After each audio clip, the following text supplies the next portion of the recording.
vocês. Eu estou muito feliz, sou a mãe de Chivu. Eu fico muito feliz nesse momento. É um momento de gratidão, primeiramente a Deus e depois a vocês.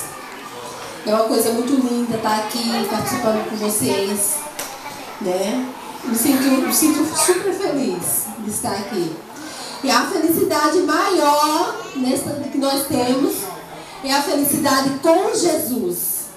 Se vocês entregar o coração de vocês para Jesus, a criançada e as mamães, vocês vão sentir algo diferente.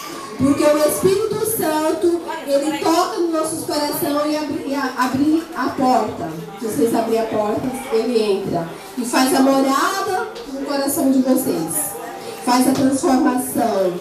Para Deus nada é impossível, tudo é possível ao que crê. Se vocês crerem, vocês verão a glória de Deus. Obrigado, gente, por estar aqui. Eu agradeço. Nossa, estou feliz, super feliz de estar participando com vocês da festa.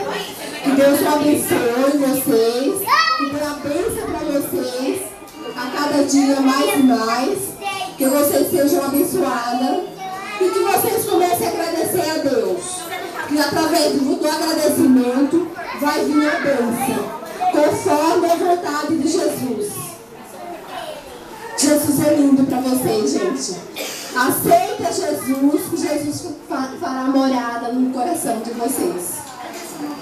Né? Então,